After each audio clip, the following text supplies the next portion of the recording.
Professora Iris, nós vamos continuar com os vídeos explicativos dos exercícios. Agora a gente vai para a questão 2 do PET volume 4, semanas 3 e 4. Aqui nós temos 6 resistências associadas, é uma associação mista, formam-se esses quadrados aqui. Quando a gente tem esses quadrados formados com as resistências, a gente fala que é uma associação em malha. Os dados do exercício, além das resistências, foi dado uma DDP nos terminais de 30 volts. O exercício está pedindo a corrente elétrica que vai passar por essa resistência do meio aqui, ó, de 10 ohms. Então, esses exercícios, nós vamos reduzindo eles até eles ficarem um exercício em série, um exercício linear, mais simples. Então, a gente começa sempre do lado oposto nesse tipo de exercício, nessa alça aqui que se forma. Essas 3 resistências, elas estão no mesmo fio, então elas estão em série. Basta a gente fazer o somatório dessas resistências. Então, eu circulo aqui, ó, as 3 para juntar. Então, vai ficar, né, 2 mais 3 mais 5, que vai dar uma resistência de quanto? De 10 ohms. Você pode resolver no próprio desenho circulando. Então, quando a corrente é aplicada, essa DDP pelo gerador nos terminais, a corrente começa total, saindo aqui do ponto A. Quando ela chega nesse nó, ela é dividida em 2 partes. Uma segue passando por essas 3 resistências que nós vamos juntar e a outra desce por essa resistência de 10 ohms, que é o que o exercício está pedindo.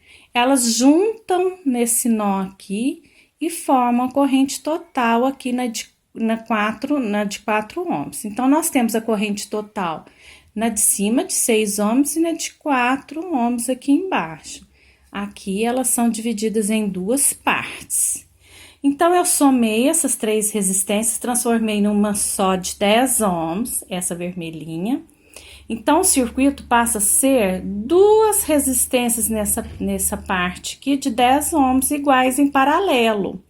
Como no vídeo anterior eu tinha explicado, nós vamos pegar o valor de 10 ohms e dividir por 2, porque elas repetiram 2 vezes. Vai resultar numa resistência de quanto? De 5 ohms. Então, ficou 6 em série com essas 2 aqui, que eu juntei, deu de 5 ohms essa verde, em série com a de 4. Então, o que eu fiz com esse circuito grande aqui? Eu transformei ele num circuito linear, em série. Aí, agora basta a gente somar essas 3 resistências para achar a resistência total, deu uma resistência de 15 ohms. Apliquei a fórmula geral, o rei, essa fórmula já foi trabalhada no PET 3, né? A fórmula geral, tudo aqui é total, DDP total, resistência equivalente total e a corrente total. A DDP total foi dada, 30 volts nos terminais, a resistência equivalente total, 15 ohms e a corrente elétrica. Então, 15 está multiplicando, passa dividindo, achamos uma corrente total de 2 amperes. Então, ela sai aqui no terminal A de 2 amperes. Quando ela chega nesse nó, ela vai ser dividida em 2 partes iguais. Então, metade de 2, 1 ampere para cada uma. Por que ela se divide igualmente? Porque essas resistências, elas estão em paralelo e são iguais. Juntam novamente e forma de 2 amperes em 4 ohms. Então, o exercício, no que se está pedindo, já foi resolvido. A corrente elétrica é de 1 ampere aqui na resistência de 10 ohms.